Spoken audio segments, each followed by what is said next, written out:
Let's shift focus now. Lebanon's Hezbollah militants fired missiles at an Israeli military base near the country's main international airport. It marked the first such attack in more than a month of war. The Iran Where to run? Where's safe? Gunshots ring out. Children scream in terror.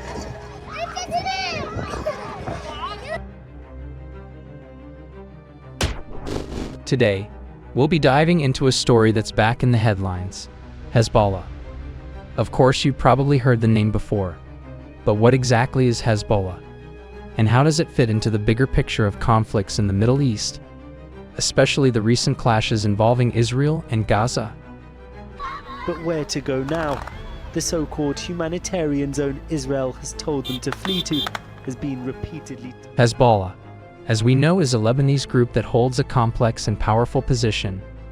Recently, there's been intense rocket fire across the Israel-Lebanon border, with Hezbollah's militants launching attacks daily, and Israel responding fiercely, targeting Hezbollah cells. Although some countries label Hezbollah as a terrorist organization, in truth, it's really not that simple. In Lebanon, Hezbollah is more than just a militant group. It's a major political force deeply woven into society and government, even more powerful than the Lebanese state itself. Hezbollah defines itself as a resistance movement, focusing on pushing back against Israel and, at times, U.S. policies in the region. It has a strong relationship with Iran, from which it takes orders. But how did this group come into existence? Not just that. What does Iran's involvement mean, and how influential is Hezbollah today? Well, let's break this all down. The name Hezbollah means Party of God. It sounds religious, and in many ways, we believe it is, as its members mostly come from the Shia branch of Islam. But not all Shia Muslims in Lebanon are supporters of Hezbollah. Beyond religion, Hezbollah is also a political party with seats in Lebanon's parliament and ministers in the cabinet. And, crucially, it is an armed group. Officially, Hezbollah claims to have around 100,000 fighters, though experts suggest the number might be lower than that, perhaps between 20,000 and 50,000. The organization is known for its secrecy. A person working a regular job, like in a school or a bank, could secretly be a Hezbollah fighter, and nobody would know. This secrecy is one of Hezbollah's strengths. For over 30 years, Hassan Nasrallah, a Shia cleric, led Hezbollah until his assassination on September 27, 2024. He was known for rarely making public appearances, yet his image is widespread in regions where the group has strong backing, such as southern Beirut and southern Lebanon. Posters of Iranian leaders are also widespread in these areas, showing Hezbollah's close ties to Iran. Experts often describe Hezbollah as an extension of Iran's military, specifically linking it to the Islamic Revolutionary Guard Corps, IRGC, Iran's elite military unit. The Quds Force, a branch of the IRGC responsible for foreign operations, shares a particularly strong relationship with Hezbollah. While the group operates within Lebanon, its goals and actions frequently align with Iran's strategic interests. Hezbollah's emergence can be traced back to three main factors. But first, let's look at Lebanon's internal dynamics. The country has always been divided along religious and sectarian lines. Alongside the Shia, there are Sunni Muslims and Christians.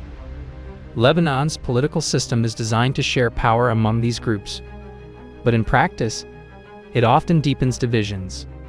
Historically, the Shia community felt neglected and marginalized by the government in Beirut. For decades, they were treated as second-class citizens, and by the 1970s, the Shia community started organizing politically and militarily, demanding better treatment. The Amal movement, led by Musa al-Sadr, emerged to champion Shia rights.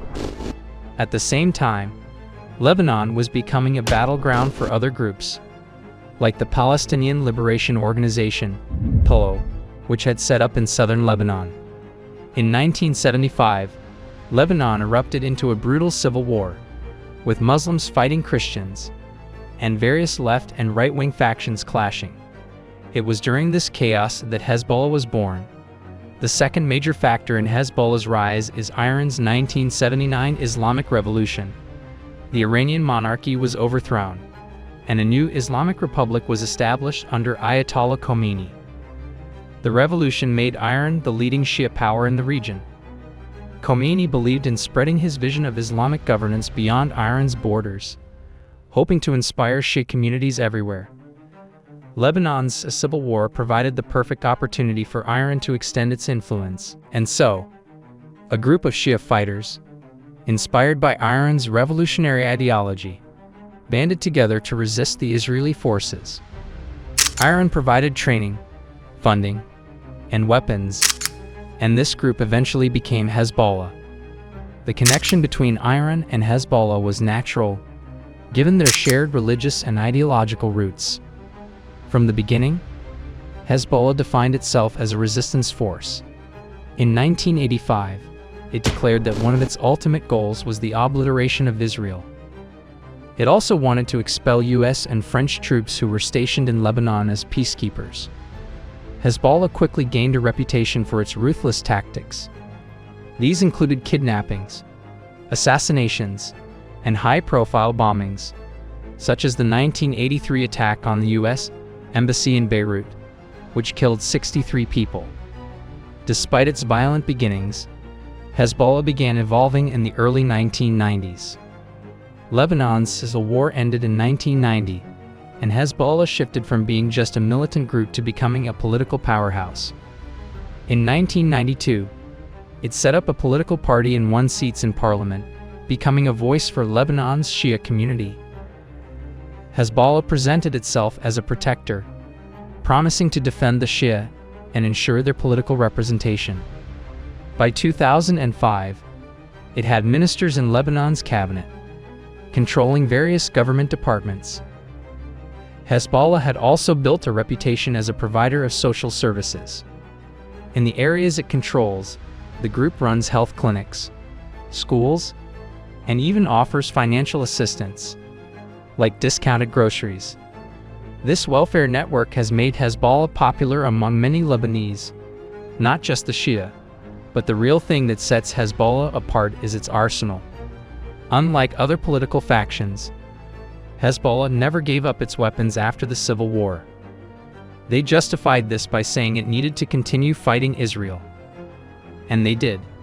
In 2000, when Israel finally withdrew from southern Lebanon, Hezbollah claimed victory. The group's fighters went on to be celebrated as heroes across the Arab world. In 2006, Hezbollah's conflict with Israel escalated into a full-blown war. It lasted 34 days and saw heavy fighting, with Hezbollah launching thousands of rockets into northern Israel. Israeli forces responded with airstrikes and a ground invasion. But the war eventually ended with a UN-brokered ceasefire. Though both sides claimed victory, Hezbollah's reputation grew. It had managed to hold its ground against one of the world's most powerful militaries.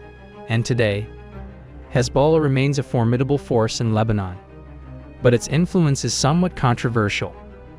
Many Lebanese see Hezbollah as a state within a state, a group that undermines the country's sovereignty.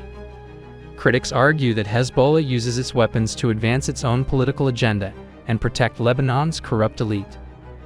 The group's role in Lebanese politics complicates efforts to address the country's deep-rooted problems, like government corruption and economic collapse. As a result, Lebanon's economy is in ruins, with 80% of the population now living in poverty. Efforts to reform the political system has often ran into a wall of resistance, with Hezbollah protecting its allies. One tragic example of Lebanon's struggles is the Beirut port explosion on August 4, 2020. It was one of the largest non-nuclear blasts in history, killing over 200 people and devastating large parts of the city. Yet, 2 years later, no top official has been held accountable.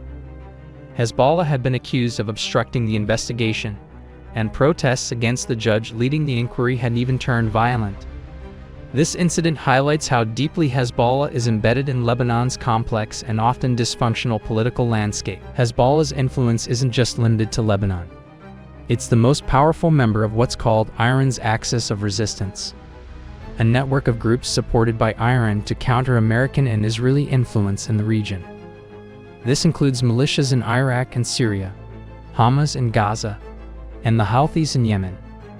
Through these alliances, Iran uses Hezbollah and other groups as proxies in its ongoing conflict with Israel and the United States. For instance, Hezbollah played a significant role in the Syrian civil war, fighting alongside President Bashar al-Assad's forces to keep him in power. This involvement alienated some of Hezbollah's supporters, who believed the group should stick to defending Lebanon rather than getting involved in other countries' conflicts. Now, let's bring it back to today. Hezbollah is once again in the spotlight because of the ongoing war in Gaza. The group has fired rockets into Israel, killing soldiers and civilians. It claims it will continue until Israel stops its actions in Gaza. In response, Israel also has launched strikes into Lebanon, targeting Hezbollah positions and even killing some of its senior commanders, including Hassan Nasrallah, the longtime leader of Hezbollah, in a massive Israeli air attack on Beirut on the 27th of October 2024. Such attacks have left thousands of people on both sides of the border to be forced to flee their homes. The question on everyone's mind is whether this could escalate into a full-scale war. Both sides have the capacity to cause massive destruction. Hezbollah can fire thousands of rockets into Israel, and Israel's military can inflict serious damage on Hezbollah. But for now, both seem to be holding back, aware of the devastation a full-blown conflict could cause. In conclusion, Hezbollah remains a key player in the region's tensions. Its actions and Iran's support ensures it will continue to be a central figure in Middle Eastern politics. And as the conflict in Gaza continues, all eyes are on Hezbollah and Israel, wondering if this fragile balance will hold or if the region is on the brink of a wider war. As they both continue their uneasy dance, the people of Lebanon and Israel are left to endure the consequences, hoping for peace in a region that has seen far too little of it. If you found this video fascinating, please don't hesitate to like, share, and also subscribe to our YouTube channel so you don't miss any of our historic reviews. Thank you for watching, and we'll see you next time.